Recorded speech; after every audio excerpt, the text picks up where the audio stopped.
lockdown really happened and I went on TikTok purely for fun. Hello, academically. Brands have money and they lie and they say they don't. Tresemme is so funny. And holy shit. What I do have is very good negotiation skills with brands. Brands know me and they know I make good content, so I am easily booked, but I am not an influencer online. Welcome to Humans of Australia Unfiltered, co-powered by Anchor Cookie Code, Dropout Chaiwala and Aussies Group. Today, we have a really special guest and an amazing guest. She doesn't do one thing. I'll tell you what all she does. She's a comedian, she's an actor, composer, podcaster, content creator, and she's made a name for herself in the Australian market. Welcome, Samantha Andrews. Thank you for that gorgeous introduction. You should just follow me around and say that before I walk into a room. I feel so hyped up. Hire me as your ear? Yeah, I'm done. We can stop this pod and just leave. Okay. No, thank you for having me, my love. I'm very happy to be here. I'm so excited to be here. And I'm like the conversation that we were having before this. I know. It was so much fun. And we're like, shit, okay, We're let's start recording because we were already chatting massive vibes. Exactly. Yeah. No, it's great. Before we get into the vibes, I want to go to a throwback, and I want people to know, where are you from? Yes. What was your childhood like? Absolutely. So I'm from Naarm here in Melbourne. I've lived here my whole life. I grew up in the southeastern suburbs, down near the beach, and had, I was very lucky. I had a very gorgeous childhood in the sense that I had parents who were very passionate about me following my dreams. Okay. And I think being an artist, that's a very interesting thing that, I had parents that were not in the arts at all, but could very much see that it was something I loved. I was in a choir for massive part of my childhood and my teens and early 20s. Okay. I was there singing, multiple times a week. I was in the drama programs. I was not sporty, even though my parents are quite athletic and quite sporty. That was something I could not provide for them. My dad, was a very big ocean swimmer, and me and my sister used to joke that we wish that we could be down in the pool, swimming laps to our heart's content, but we were both my sister played netball, but I was very much in the school choirs and doing the school shows. I was a massive theatre kid, really, really loved school. I think I was, it's probably quite obvious, I was a huge teacher's pet. Okay, was it? Yes. I loved validation from teachers despite being absolutely terribly bad at maths and science. Were you a backbencher or front bench? Sound like a front bench. Front bench. Oh, absolutely. I was a backbencher. Were you? Yes. There you go. No, I was right in the front. I loved school. I was a chatterbox.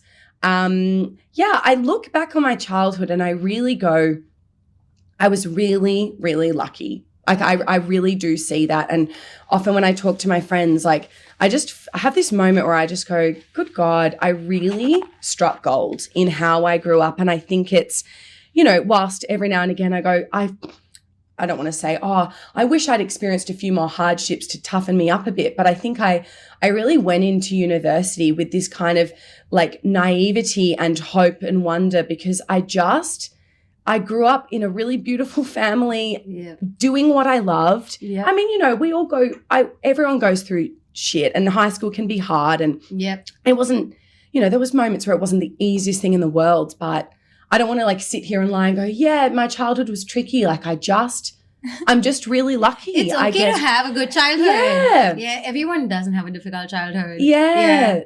But, and I'm still extremely close with my parents. I mean, I find it interesting. Me and my sister could not be on more different career paths. I'm a comedian and an artist, and she's a doctor. And I just think that I was to my parents, you've really got two sides of the coin here.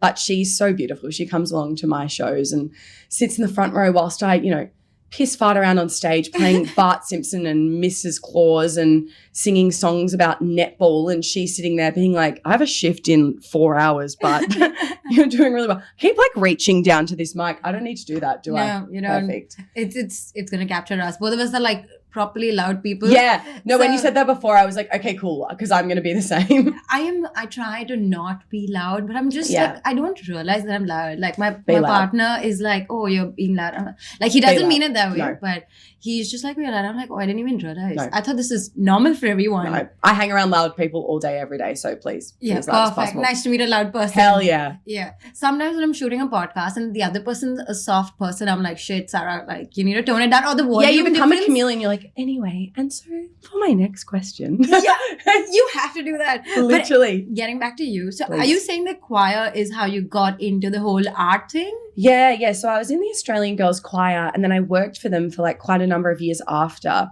And I think that very much developed my love of singing in harmony and singing with a group. And, you know, I just loved being around so many like passionate, talented, skilled, well-rounded women for a huge, like a considerable part of my childhood and teens.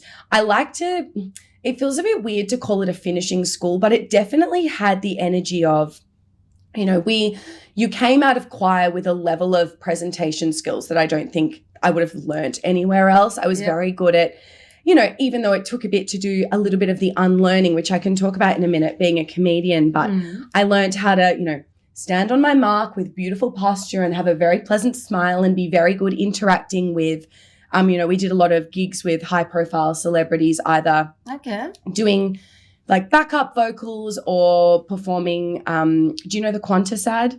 Yes. Yeah. So I was in the Qantas ad, literally in the final shot. But the reason I say that, not to brag about something I did when I was 14. That's you should cringe. brag. Maybe like 2%. Yeah. But it meant we did a lot of gigs where, you know, it was these like black tie gala dinners and, you know, I'm like 15, 16, but going and standing there in a crisp white shirt and, you know, being very presentable.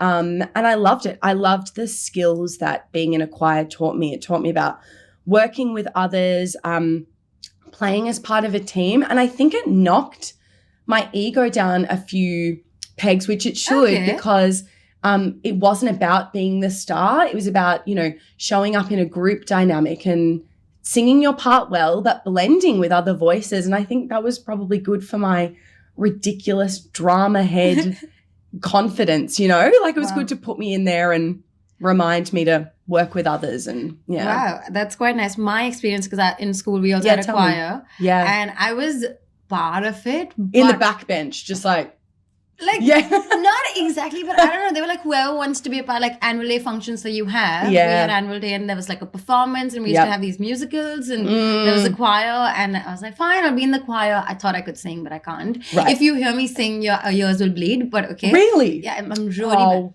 In my head, I'm singing really well. And it's on tune and I'm like, wow, I'm like killing it. But then if I hear the voice recording of it, oh my God, it's just like horrible. Yeah, right. I was going to say, if you listen back, do you realize that it's not? Because I was like, imagine if you listen back and went, I reckon I crushed it. That's like a level of delusion that's awesome. Like I'm obsessed with that. I had that. But in our choir, we were just like the back people, but the actual voices were of the 2-3 front because they had the mic on them. So you could barely hear the people behind. Yeah. So it's fine. But I was into sports, so that was my gig. There you go. You did what I couldn't do. Yeah. What sports were your favorite? All racket sports. Oh, terrific. And football. Oh, great. Like AFL? No, soccer. Soccer. Yeah. The money in sport blows them. Sometimes it doesn't feel real when I hear about, or hearing about the top players in football or in AFL, and I'm just going, holy shit. I know. Sometimes I feel like, why didn't I pursue that career? Yeah. Maybe life would have been so different. But at the same time, it's so competitive. Being a sports person is being like an artist. Yes. Like how it's so competitive being an artist. There are so many sports players. Yeah. And it's so difficult to shine bright. It's the right moment, timing, someone seeing you. Yeah. It's the same thing as an artist. Yeah, I feel that. And I got I was never into sport, but it's been interesting in the last 2 years. I found this new appreciation for it, maybe last 3, I would say, because of the Matildas. Like I feel like that's the most obvious girly pop answer, but I was like, I don't not care about sport. I just don't care when men are playing. And I don't want to sound offensive, but I was like, for me, well, I guess now I do watch games with male players. You're welcome, men. Yeah, I'm the first viewer of that kind of art form. But I was like, I really care when women are playing. And the Matildas were like, I'm assuming for a lot of Australians were such an entryway into loving football, like loving soccer. Now I was in London last year when not the World Cup. Couldn't even tell you what it was. But I remember Some match. Yeah, some important match of high status. And I'm Wow. watching like highlights on YouTube on the tube, and I went, what the hell? Who is this person? I never in a million years would have done that. But Yep. I love it. The thrill of the game, or whatever the slogan is for sport. Yeah. I don't know. I feel even the media has changed, and that's why we are getting intrigued. Before, media didn't cover women in sports Yeah. as much. Yeah. But this time when the Matildas, they performed really well. They were nearly going to win, or they were in the finals or Yeah, something. they did extremely well. But before, the media didn't cover them. And Yep. so no one bothered, and no Yep. one knew that. And they didn't book them in big stadiums as well. Exactly. And then when they booked, I don't know what park it was one of the big stadiums here in Melbourne. They were like, oh, we're so shocked that, we've nearly filled it out. And then a journalist, I can't remember their name, was like, book the big stadiums, people will come. Yeah. You just need to trust in it and stop booking them in these smaller local parks. You because- treat them like there's Yes. some like side thing that, okay, it's going on. Yeah. It's all good. And my heart burst seeing especially young boys and dads going to women's soccer Yeah. and just seeing how much they show up for like the female players in the same way. I love it. Yeah. Can't believe we've spoken this much about sport and I I'm know. the guest. This is crazy. This is crazy. I didn't think we'd talk about No, sports. it's perfect. But anyway, getting back to you, you Yeah. said then you moved to university. Before actually, something stuck onto me. You said when you were 14 and 15, you went to these big galas. Yeah. How was that whole experience? Like you had exposure to big things even before you were Yeah. an adult. Yeah. Like, was it intimidating? What was the whole feeling like? No. What was it? It's really no, it was never intimidating. I just felt really comfortable and fine and at ease when it comes to music theory, Yeah. but I always had comedy bones in me. Okay. Yeah, and How did you know that you have comedy bones? What do you mean that you always knew? I Was there loved- like a moment or there were things that happened and you realized that you had a comedy bone? Yeah, I loved making people laugh from a really young age. I loved attention. Okay. I loved attention. And yeah, I really loved making people laugh. And I think I just had a lot of feedback either from teachers or parents or friends where they'd go, she's very funny. She's Okay. very witty. And I, whilst I didn't do any of those, kind of comedy courses or, junior comedy championships or any of those things. Yeah. I always knew that I liked being funny and writing from a comedic perspective. And I Okay. used to write little fun comedy songs in my room and put them unlisted on YouTube. And I look back and I just go, I think that was a musical comedian trying to break through my shell. And yeah, after doing a music degree for 3 years, I befriended a lot of the actors within. I went to the Victorian College of the Arts, and there's obviously Okay. multi-disciplines. So there's like acting, theatre, Yep. set design. I befriended a lot of the actors because I felt like personality-wise a lot more of a match to them. I also, I was in a degree that was, I think there was 35 of us in my cohort and 4 of us were women. Like it was That's really, it? yeah, it was really male heavy. Okay. I and- thought the art industry was like equal or somewhat more female dominant. Not in jazz. Jazz is a really male-dominated industry, and I didn't necessarily gel with heaps of people in my year, but I still had a really good time. Yep. But then when I left uni, I was like, I don't want to be a jazz singer. Okay. I don't one of the paths that they very much set you up for is either, working in jazz is it's a real choice because it doesn't make a lot of money, and jazz is not necessarily the most popular genre at the moment. There's a lot of places for it for sure, but Yep. everyone was trying to find their own path. And I remember sitting in these lectures going, I know I want to do music.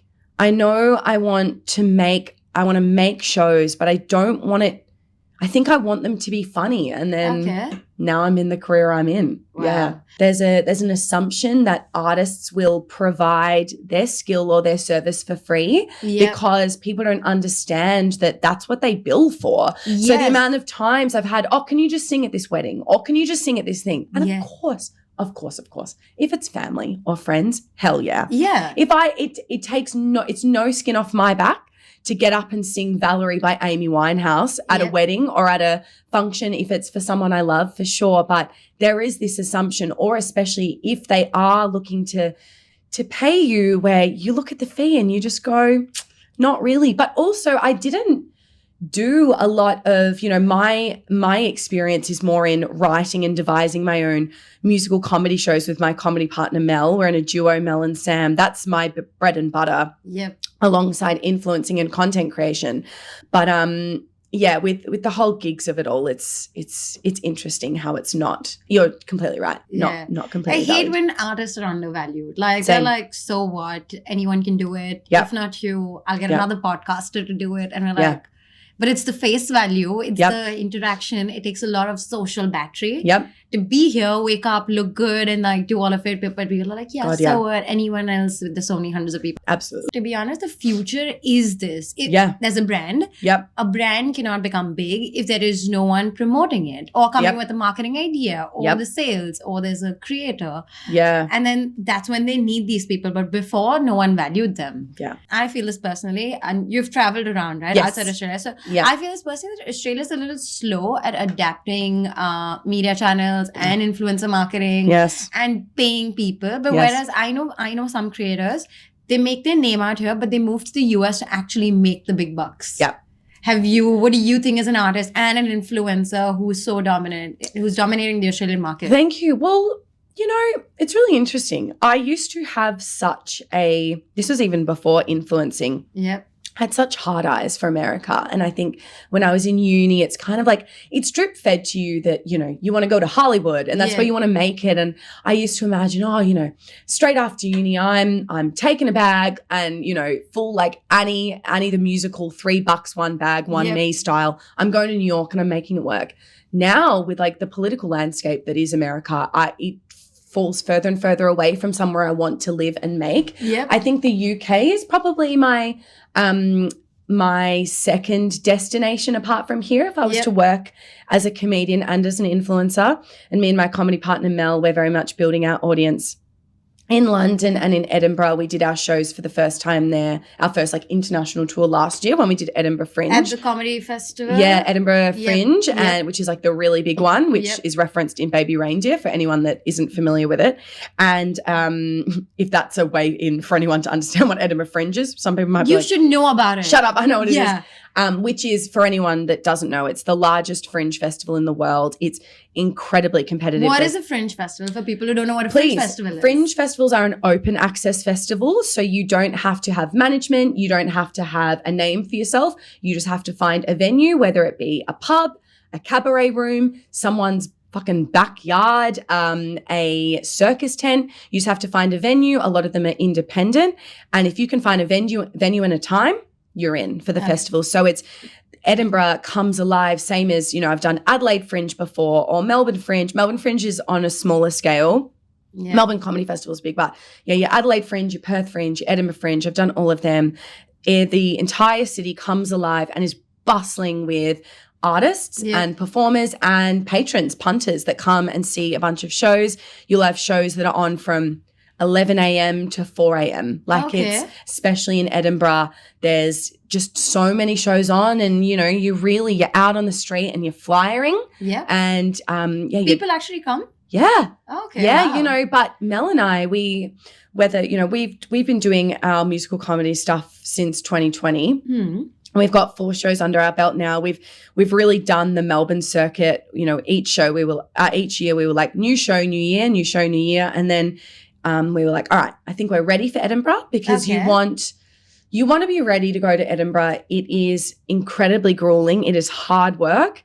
We knew going in, it was not going to be like here in Melbourne, we put a show on sale and we know that half of our tickets will sell out before we have to do a lot of work. You go to Edinburgh. We had mornings that we were waking up and we were like, oh, 1 ticket sold for tonight. Okay. And then you're out on the street for hours and you're flying. to punters and you're saying, multi-award winning comedy, you interested in a show tonight? Hi, ma'am, you interested in coming to a show? It makes you humble, right? It gets you so grounded. God, that sounds so grounded. Oh, and the amount of, God, some people are weird when you're flyering. I think it's this weird energy exchange where the person you're flyering to gets a bit of like confidence because they're like, yeah, well, impress me. And so, I'm going multi-award winning comedy and I had this guy take a flyer for me. I was like, multi-award winning comedy, like sold out show. And he grabs it and he goes, well, it can't be sold out if you're flyering. And then he keeps walking and I'm like, right. So wow, that's such a hit to the ego. I know, but we had a really fantastic run. Mel and I were very lucky to be in a venue that was for alternative comedy that had a good name for itself. We're in Pleasance and it just meant, which is the venue, it meant it had a lot of foot traffic and a lot of people went to it because they knew they'd see good stuff there. Okay. Yep. I've heard that. And I've also heard that you have to pay from your own pocket. Like no one sponsors you. Every expense is your own expense. You go to Edinburgh Fringe and it is a successful run if you break even. That is the win. You do not go to Edinburgh Fringe to make money. Mel and I were really lucky that we made like a really small profit and that is unheard of. Like not to gas me and Mel up here for a second, but I really thought that I'd be going to our producer, all right, here's $5,000 and I'd never see it again. But we worked really hard at flyering and I think Mel and I, we played everything right. We took a show that was really strong, that we toured before. We did rewrites so that we knew that there'd be moments, because mine and Mel's show is quite niche it's very Australian and it celebrates Australian humor and it's very injected with, what Australians find funny. Yep. We knew going to the UK, we're like, we want it to have that energy of what we do, but we want to make sure that references are landing and we're not referencing in a song some niche, obscure pub in Sydney and people in Edinburgh are sitting there going, what? Who are these two Australian girls? What are they talking? Like, exactly. We don't know what this is. Yeah, exactly. Yeah. But I don't even know how I got talking on Edinburgh, but we're going again this year because we hate ourselves and we hate money. No, it is. I think it's a great place to put yourself grounding. Like, just get yourself grounded and be like, yeah, we're great artists, but we need to go to Edinburgh to break our 100%. Ego, self-respect, and then come back with a bang. 100%. It was me the entire Edinburgh Fringe. Doing our show, we were on at 9:45. So the post-show adrenaline is crazy. I'm not getting to sleep till midnight. Then waking up, trying to have some form of nutrients, which is impossible when you're touring. You just forget how to take care of your body, which is bad. Yeah. And then sitting on my laptop and just watching the Olympics and then doing the show and doing it again. Flyering, doing the show, watching the Olympics, flyering, doing the show, watching the Olympics. It was perfect. Going there and watching other people perform, that also might be inspiring. Yes. Is it? How's that experience? Absolutely. And I think, I've learned how to be a really good audience member. I think What do you mean a good audience member? I will tell you right now. It's being an artist, there's nothing more daunting than when, you've got a show and you've got 4 people in. Oh my God, I should actually ask you this. What do you think the average audience size for an Edinburgh Fringe show is? Oh my God, that's such a tricky question. You said 4 out there. Is it like 20, 50?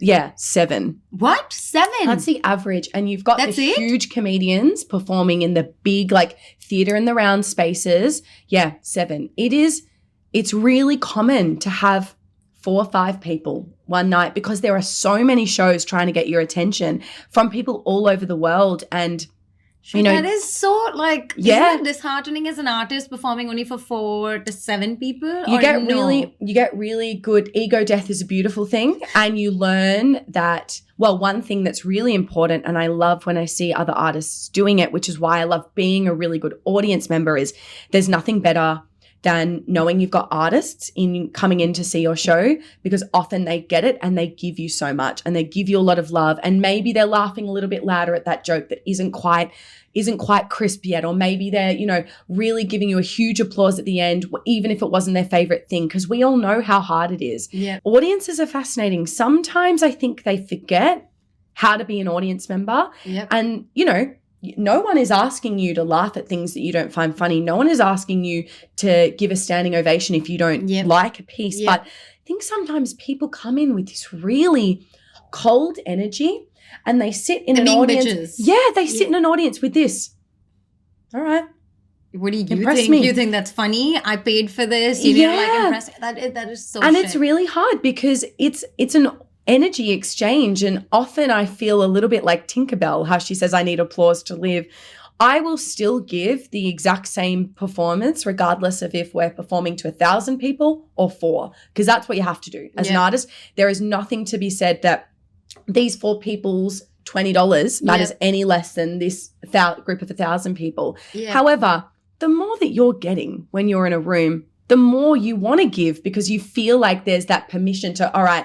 And especially in a comedy show, I feel like I get more and more silly and raucous and outlandish with my performance style. But yeah, Edinburgh Fringe is not for the weak, but for anyone listening, don't let me scare you off it. It's a brilliant, you will learn so much about yourself. You will learn so much about your artistry, how to show up and take care of your body and your mental health. Because I remember talking to one of my mates before I went away to Fringe, and I went, you've done Edinburgh. What's your biggest piece of advice? And they went, honestly, Sam, touch grass. Go outside, go to a body of water or a patch of grass and touch it, and remember that this is not that deep. Yes, you can care about it, but nothing matters that much. And it's easy to get really swept up in this artist bubble. And when you're constantly around other artists that are saying, oh yeah, we got this review from this person, or we had this important producer, and everything start to matter so much. But at the end of the day, I'm like, no, it is a privilege. I'm incredibly privileged. One, to be on the opposite side of the world doing what I love. That in itself is a win. It's a really privileged position to be an artist, and I do not take that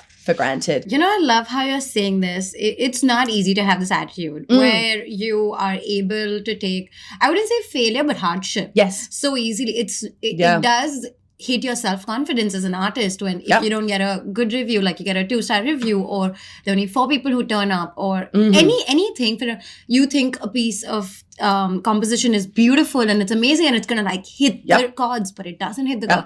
So that does hit the confidence of so many artists and so many creatives. How did you get to this attitude where you're like, it's okay if it doesn't happen?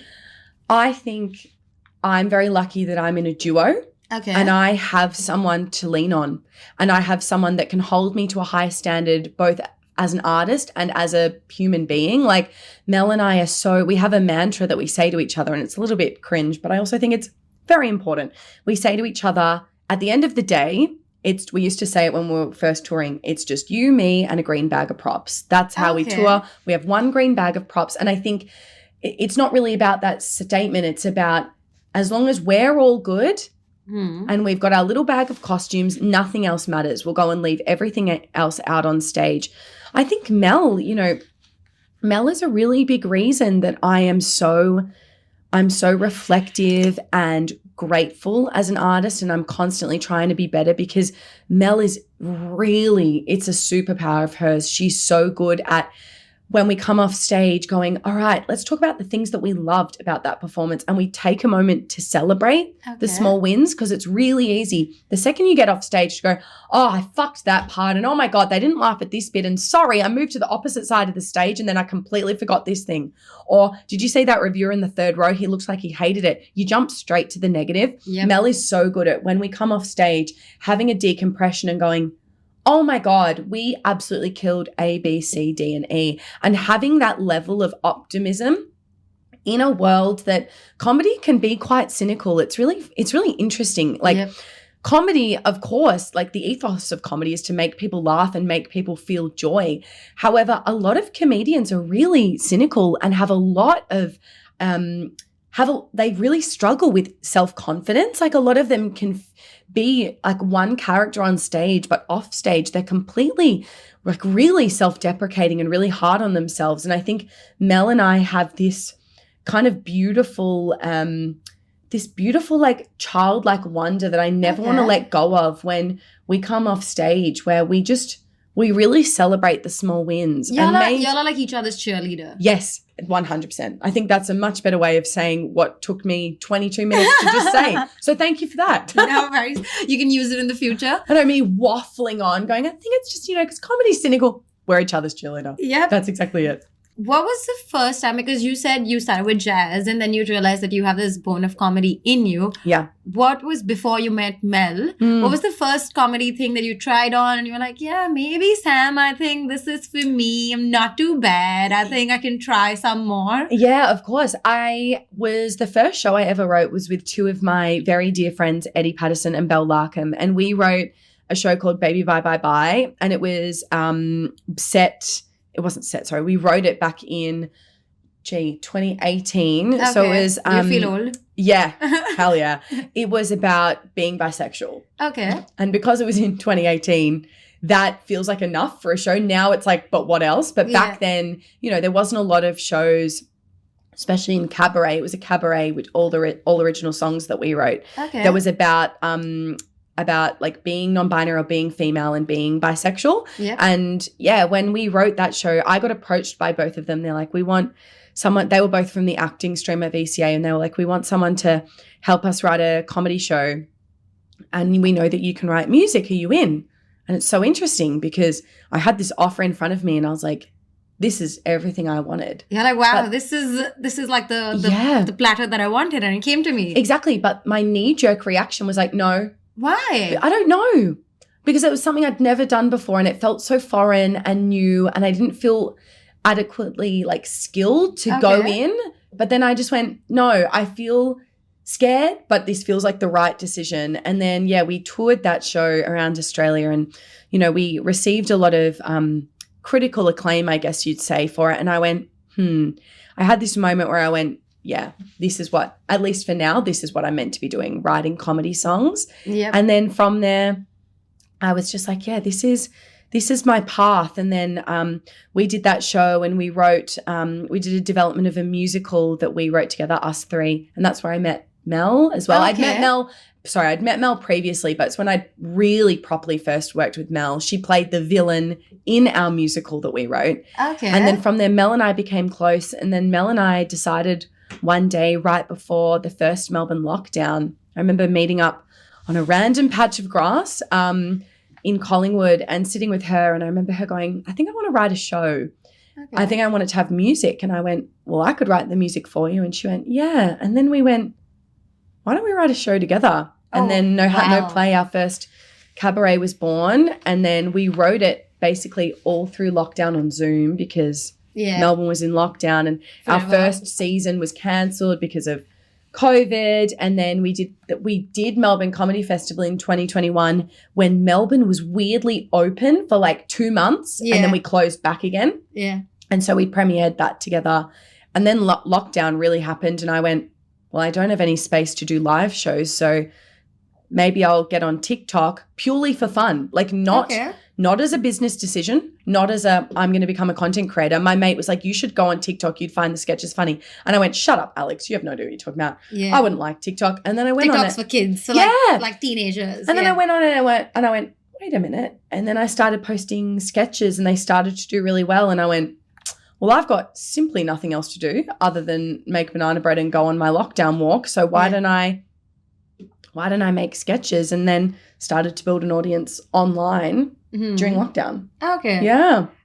One thing I know that artists who faced the whole lockdown thing, a lot of them, I don't know if that's not the right word. This is a little extreme and harsh. Yeah, sure. A lot of them broke down, like as in they had things lined up before COVID and they were like, oh, wow, this is my year. I'm going to kill it. And then lockdown happened. All their source of income just like swept by. Yeah. How did you guys deal with it and, come up with all of these things? Because you have to pay bills and you have to pay your rent and you have to do everything. That is a really good question. I think it's weird. I don't know if I can give the answer that feels true for a lot of artists, because I know I had a lot of mates that work in the arts struggling and trying to find other work. What I feel incredibly lucky what I feel very grateful for is I monetized and just kind of moved my income into a different stream, and it came from online content creation and sponsorships. So I just found a way in to be creative but also be paid by brands. But yeah, I managed to monetize my career online, and I think I just got really lucky in that I was in that early, I'm not saying first, but early wave of comedy content creators on TikTok that everyone was watching because everyone was locked down at home. So everyone was online. And I just managed to get signed with an agent and then start working with brands in that kind of first like kind of green time in TikTok sponsorships. Like I even remember, you know, getting paid to use a song in my TikTok before you even had to disclose that it was an ad. And the artist would pay you. Like that's how regulated it was when I first kind of started. Yeah. Whereas now it's incredibly regulated, which I think is, you know, terrific. But it kind of breeds the question, or the thing I think about a lot, that there is huge pay discrepancy in influencing because no one talks to anyone about how much money they're making. And there are agencies that I am hyper aware are taking people for a ride, especially young content creators. Yes. Because there are these content creators, they're 16 years old. Yeah. They've got 1.5 million followers on TikTok. Yes. They have a brand coming to them going, we'll give you $2,000 for 5 TikToks. And they're going, $2,000? They've never seen money like that in their life. So they're going, of course, sign the dotted line, or they're getting a parental guardian to help them sign the dotted line. And I'm sitting there screaming, going, no, you could be making so much more money. But because they don't have those skills, or they don't have people in their corner or a manager, well, the management is often the people that are trying to take them for a ride, or brands individually. What's frustrating is because there are so many more content creators, if a brand comes to you and goes, oh yeah, we'll give you $2,000, $5,000, $1,000 for this video, and you go, no, I'm worth more than that, they go, okay. And they just find the next person that is willing to do it for that amount of money. And do not get it twisted. You know, everyone's financial situation is incredibly different. And maybe to these content creators, they are going, you know what? Rent is due and I need to buy groceries. Yeah. Even if it's 5 TikToks, I am taking that $500, or I am taking that $1,000. But it frustrates me because I'm like, you could be making so much more. And now, like, traditional advertising is done. Advertising is no one watches ads. No one watches ads. People hate ads. Like, you're like, oh, you know, buy this pen. And they're like, who the hell are you to tell me to buy this pen? Or they go like, oh, there's a sale. You'll get 10 pens free for 1 pen. They're like, this is exactly. Why do I get 10? This is exactly. But for example, if you go like, oh my God, I wrote this script with this pen. It was so cool. It inspired me when I started writing. It just went on and on and on. 100%. And they'll be like, oh my God, what is that pen that Sam's using? I would be keen. Yeah. And brands don't realize how much more can influence. Brands also mistake one thing, which I feel is like, oh, we created one video, we paid you so much, so you should get us more like sales, but you have one video. Are you serious? Have you seen so many pieces? Yep. They will spend thousands on ads. Okay. Yep. They'll spend thousands of dollars on ads. Yep. They'll pay you for one content piece. For example, someone paid you $2,000 to make one reel. Yep. And they'll be like, we want results of it. But whereas they spend 10K on ads and they sold like 10 pens. Yeah. And they expect you with 2K, you sell 10,000 pens. Like, no, give me like, let me create like a series, or let me create 2-3 videos. So people start affiliating me with your brand. Exactly. And then you will actually see the result. I've worked with a lot of brands now in the last 4 years. I am really picky. Yeah. And I just say no to brands because I have that luxury of knowing that another brand will hopefully come to me. And I'm also aware that this isn't forever. Yeah. This content creation isn't forever. So I really do want to work hard at it and be grateful for the jobs that are coming my way. But I was talking to my manager about my fee, and I went, you know, the one thing that brands need to remember is when they're making a TVC, they have all of these people involved.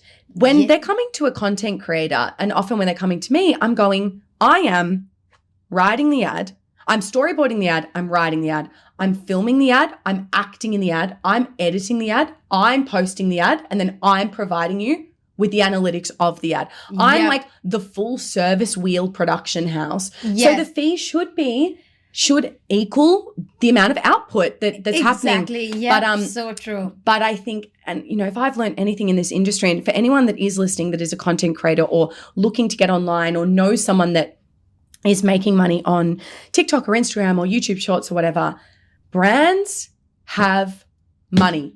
And they lie and they say they don't. And I just, especially if you're a big brand, Like, I'm sorry. And I'm not using them. I actually haven't worked with them, but Microsoft. If you're Microsoft, or if you're a big pharma company, or if you're, one of those huge, like multi-billion dollar companies and you're going, oh no, we don't have the money for that. I'm like, you're lying. Yeah. Obviously. The worst part is like, oh, you'll get exposure through us. Like, no. What do I do with your exposure? No. I love it. I do want the exposure. And that's no doubt. But then, I've had moments where I've had brand, this was years ago, IMG come to me and they were like, look, we're a startup business. We're female run. There's 2 of us. We don't have heaps of money, but we love you. And I went, yeah, I'm in because I love your product, your female business and your startup. I'm not expecting thousands of dollars from them. Yeah. But from a big brand like, Kellogg's, I'm going, hello. For sure, 100%. Cough up the money.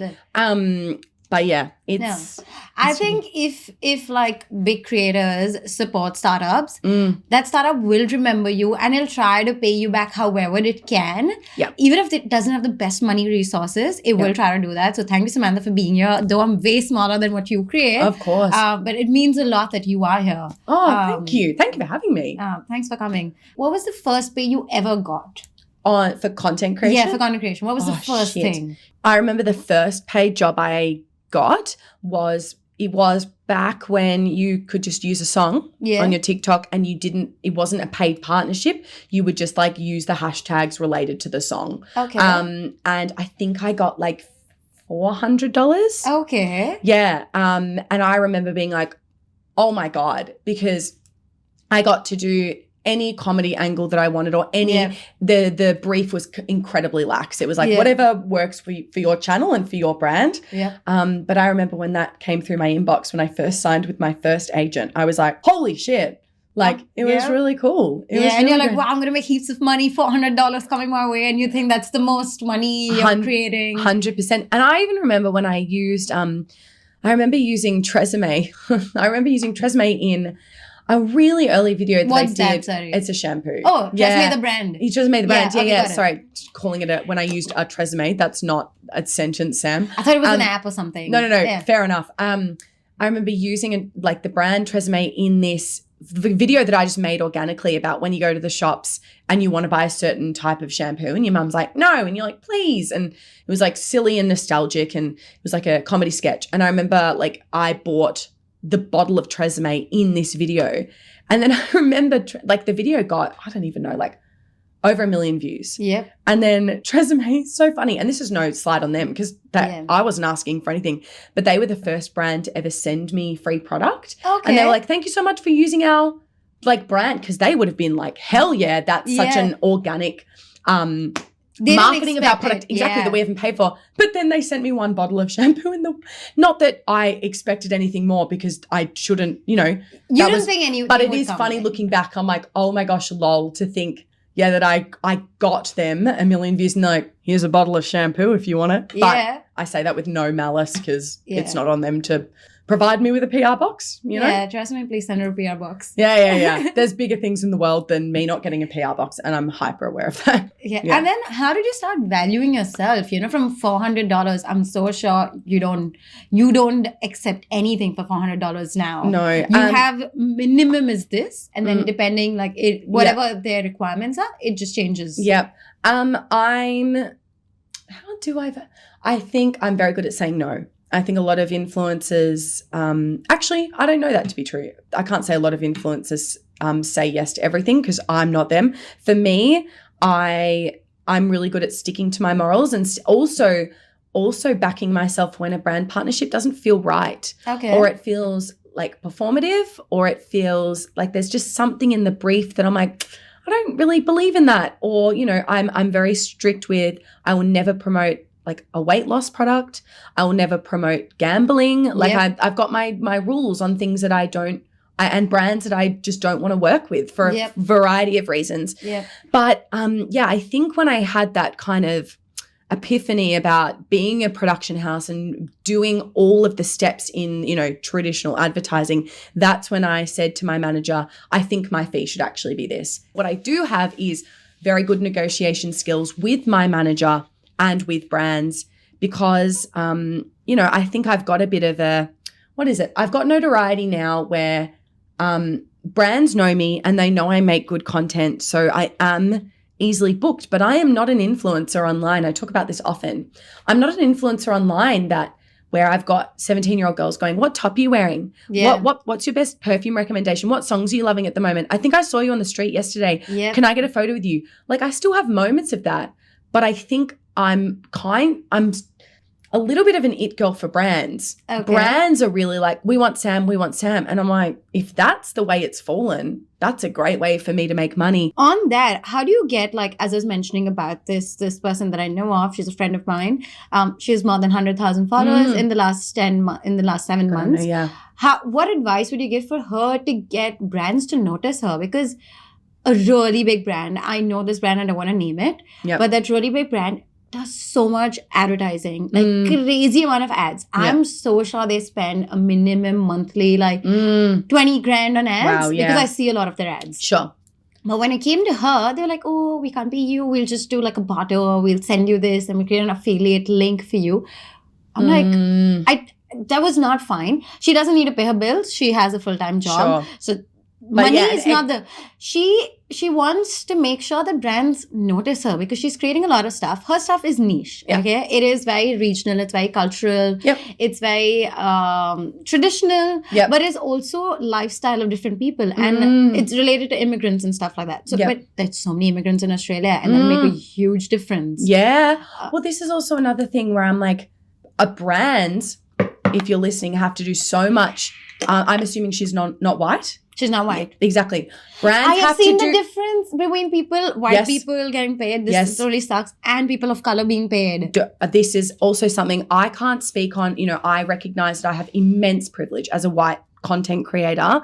But brands need to do so much more work at having extremely more diverse campaigns. Because the amount of campaigns that I'll see, and I'm like, every single person in this shoot is white. Exactly. Period. Management is terrific because they are brilliant negotiators with pay and they know when brands have money and they can kind of play chess and be like, I'll play poker. Is it the same thing? I don't fucking know. That's why I don't manage myself. I've managed to do it for me. They are very good at knowing, no, this video is minimum this amount of money. Otherwise, we're walking away. Whereas with freelance, you are going into battle for yourself, or you know, you can get a mate that does it for you and then you pay them a sum. They end up kind of becoming your manager. That's basically what a manager does. Stick to your niche and stick to what you think your content should be and don't let other people tell you otherwise. But always go in with an open mind and think, is my content too niche and not allowing brands to see the potential for partnership? Because that's the thing. Sometimes, you know, even though it's not my favorite kind of video to do, I might post a get ready with me or a day in the life vlog, really rarely, or like here are my favorite lipsticks that I'm wearing at the moment or my favorite perfumes, to put in brains of brands when they see it on my page and go, oh, Sam could do a video like she did here for us. Whereas if I only had sketches where I wasn't playing myself, some brands that maybe didn't want that kind of style wouldn't be able to, they need to, sometimes they're dumb. They need to see it in front of them and go, oh, this makes sense. This could be something that works for my brand. So I would say to influencers, try and diversify your content in a way that still feels true to you, where you're like honoring the artist within you and the content creator within you without to sound like a massive wanker. I want to get to, you do multiple things. It's like we're talking about your content creation, composition, music, artist, but you're also a podcaster. How did that start for you and Mel? Yeah, so Mel and I, we originally had a Spotify podcast, which we did 10 episodes with, and then that stopped. For our audience, what do you mean by a Spotify podcast? As in it's a Spotify original. Okay. Sorry, I should have said that. How did you get that? So I did a creator boot camp, which Spotify Australia, they basically hand-selected a bunch of content creators who they liked their style, their niche, their content. They flew them to Sydney and they put them in like a podcast boot camp to bring more podcasts to Spotify that were made by content creators to bring in a younger audience, because podcasting famously has a more of an older audience. They were trying to bring in younger people that are on TikTok. So Mel and I did, the program was you get everyone pitches a podcast and then a few of them make it to pilot and then a few selected make it to air or get a season. So Okay. Mel and I made it through all the stages together. And then we had our Mel and Sam podcast with Spotify for 10 episodes.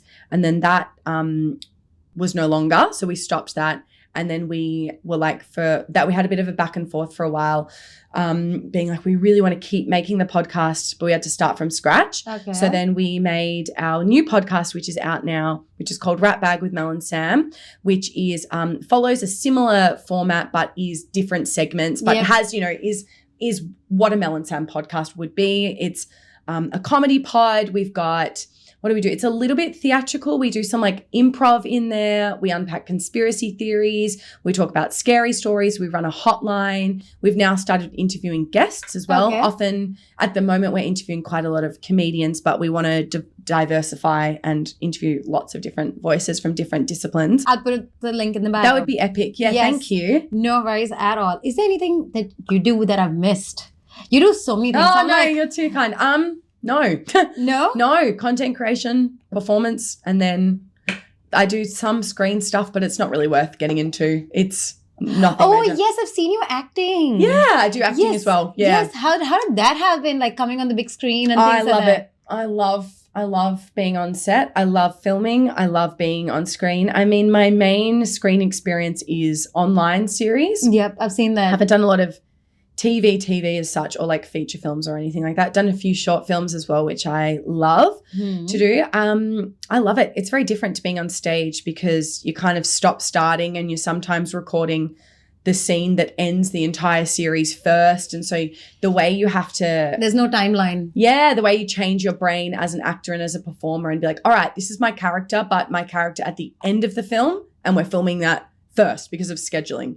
And that's very different to being on stage and it being kind of linear and all the way through. Yep. But I love it. I love stage and screen. I have massive respect for anyone Yeah. who creates stuff in front of the camera. Thank you. No, and I think basically just airing on what you just said, I have a feeling I'll look back at my screen work that I've done currently in like 10 years ago. Oh my God, I'm still learning. It is not my most natural skill point being on acting for screen. Like I'm very comfortable in front of a camera, but with narrative, I'm like, I have to work at it.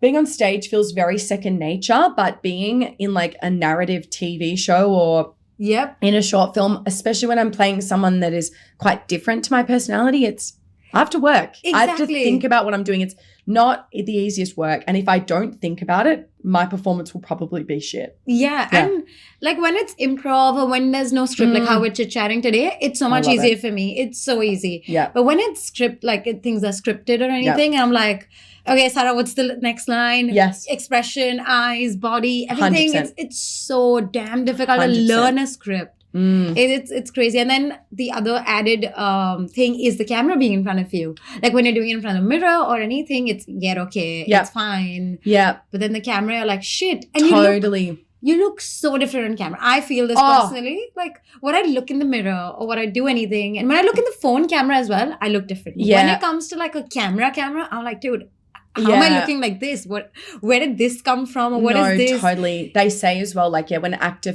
first sees like the editor's cut or the first cut of a film or of a show or whatever, they're so hard on themselves. They almost need to watch it a second time because the first time you're like, my hair looks different than what I thought. Oh my God, why am I standing like that? Oh my God, this costume is a different color than I thought it would look on screen. But yeah, being on screen is so funny. The way, you'll be on set and they'll be like, all right, so Sam, we're just going to get an extreme close up of you, but you're going to look at this lamp post over here as though it's your other scene partner. And this is the moment when your character falls in love. So if you could just look exactly at that lamp post and beautiful action. And you're like, all right, now I have to look at a lamp post like I'm in love with it. And it's just, there's so many little parts that, you have to be on top of your game. Otherwise it can look really awkward. What's there in the future for Sam?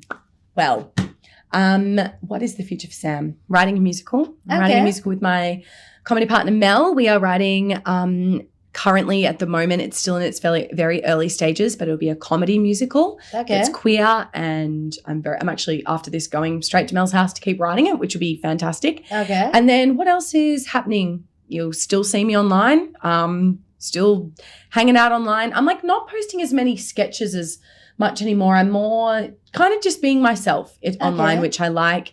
And then going to Edinburgh Fringe, continuing with Ratbag, the pod, and then hoping to get some screen things up and running with Mel, based on some hopefully conversations that we have surrounding like the work we do, and just continuing to build our brand and build my brand individually, and keep hanging out online and on stages and annoying people for their time and energy, Yeah, love that. Yeah. I'm going to put your link, Thank you, my Mel's love. link, your Please. podcast link in the description. Please do. Please follow her. She is amazing. Thank you, my love. Yeah, no, I'm with my comedy partner. We're at the Mel and Sam on Instagram and TikTok. And then my TikTok is at Samantha Andrew 1 and my Instagram is Samantha Andrew. Before we end, we're going to do the rapid fire round. Perfect.